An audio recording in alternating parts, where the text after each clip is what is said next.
On va discuter tout de suite avec Christian Roche de cet article de la revue Reflet. Christian, je précise que la revue Reflet, c'est une revue qui donne du sens aux actualités, ce qui n'est pas forcément simple aujourd'hui. C'est une revue locale aussi, c'est pour ça qu'on est ravis de pouvoir vous accueillir une fois par mois. Là, ce mois-ci, on va développer votre rencontre avec Philippe Desbrosses, qui est le fondateur d'Intelligence Verte. Il est chargé de mission auprès du ministère de l'Agriculture aussi et membre de la Fondation Nicolas Hulot. On a voulu approfondir cette rencontre-là qui est dans le numéro qui est en kiosque en ce moment.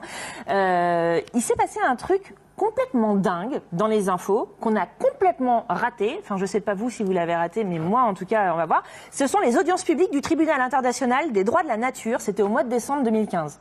Ça vous dit quelque chose? En effet, Effectivement. Ben voilà. à côté. Et ben moi, je suis complètement... 21, oui. Heureusement que vous êtes là, Christian, parce que nous, ça t'est passé inaperçu dans le fouillis un petit peu des actualités. C'est quoi l'idée de ce tribunal? Bien, en marge de la COP 21, l'idée c'est de dire que la nature a des droits, que la nature est un être vivant, et qu'en tant qu'être vivant, le tribunal propose qu'elle ait des droits, en particulier contre tout ce qui va être dégradation de la nature, souvent par les multinationales comme pour le gaz de schiste, ou le méga barrage en Amazonie, tout ça. Est-ce que la nature a le droit de se défendre? Est-ce que nous sommes là pour aussi la défendre? Ça, j'ai trouvé ça de ce tribunal. Mais hyper intéressant et surtout complètement logique. On se demande pourquoi on n'y a pas pensé plus tôt. Au final, en fait, l'idée, c'est de proposer des instruments juridiques pour protéger la nature et punir peut-être les contrevenants. Alors, punir, non, mais tout au moins condamner verbalement les grosses erreurs qui font du mal à la nature, quoi. Ça veut dire que potentiellement, dans le futur, si jamais ce tribunal arrive à avoir assez d'aura, on pourrait instituer quelque chose qui serait de l'ordre du crime contre l'humanité, donc du crime contre la nature. Oui, l'idée dans le futur, c'est d'arriver à ça, oui. C'est-à-dire que justement, ceux qui attendent à la nature puissent se dire « Ouh là là, ça peut nous retomber dessus ». Alors qu'aujourd'hui, ils ne craignent rien. Les multinationales n'ont rien à craindre quand elles créent un grand barrage pour des raisons soi-disant pour le bien-être des gens. Bon, en fait, c'est des et même sur le plan mécanismes éducatif, économiques. c'est formidable pour les enfants. Que la nature soit une personne, enfin, c'est formidable de personnifier la nature.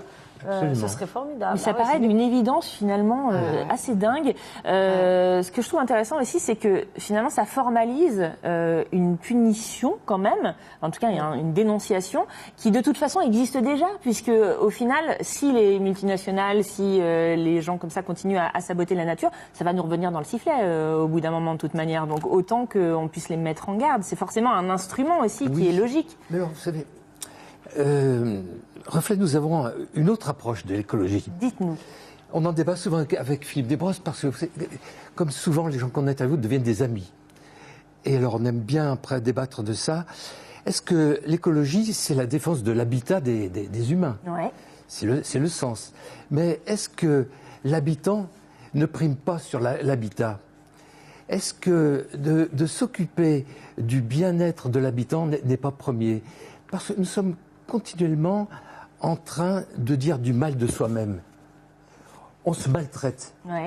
Et si on se maltraite en disant « Oh, mais qu'est-ce que je suis bête, qu'est-ce que ceci, qu'est-ce que ça ?» À longueur de journée, on fait ça. C'est très français aussi, ça. Oui, mais c'est assez général quand même. Et si on cessait de dire du mal de nous-mêmes, de nous maltraiter, on ne pourrait plus maltraiter la Terre. Alors... Ça, je suis tout à fait d'accord avec vous. C'est une vision aussi, mais qui est peut-être un petit peu utopiste aussi. Est-ce que vous croyez que les multinationales, elles se disent « Ah, moi, je suis tellement méchant, etc., je ne devrais pas faire ça ». Ceci dit, au Japon, vous me coupez si je me trompe, mais au Japon, il y a le ministère du bien-être. On est dans la même... Au Bhoutan aussi. Pardon? Au Bhoutan. Ah, je ne savais pas. Donc on est dans la même philosophie, finalement. Oui. Parce que voilà, l'idée, c'est de dire que tout part de l'homme. Si nous nous salissons dedans, nous salissons dehors. Si nous cessons de nous salir et nous nous traitons bien, nous traiterons bien le dehors, nous traiterons bien les animaux, les végétaux. Donc les multinationales ne pourront plus faire ça. C'est parce que nous nous maltraitons qu'ils peuvent se permettre de maltraiter la nature. Ouais, ben voilà. Ça me paraît assez fondamental. Ça m'agace à chaque fois, on est trop vite au bout de notre temps avec vous, Christian. On est tellement partis dans des débats philosophiques qui sont passionnants. Merci encore une fois d'avoir été notre invité dans Tout sur un plateau. C'est un plaisir. Ah mais ouais, mais vraiment. Et puis alors, donc le dernier numéro de la revue Reflet, il est là. Je vous envoie sur le site www.revue-reflet.org. Et il y a la nouvelle qui arrive en kiosque. Oui, Elle c'est sort qui quand va sortir fin juin. Alors là, le dossier porte sur l'art. Je ne sais pas où L'art, si on la voit Vous là, à l'avez, l'écran. d'accord. Qu'est-ce que c'est que l'art et à quoi ça sert? C'est notre grande question. Mais l'art est inutile, c'est pour ça qu'il est nécessaire, mon cher. Eh oui. Inutile, oui, au point de vue. Oui, oui. L'art, c'est la création. C'est ce qui fait avancer la conscience. Merci beaucoup, Christian, d'avoir partagé ce plateau. Il nous fait du bien, ce monsieur. Mais je sais. Pourquoi vous croyez que je lui demande de venir tous les mois? Ça fait du bien de discuter avec Christian Roche.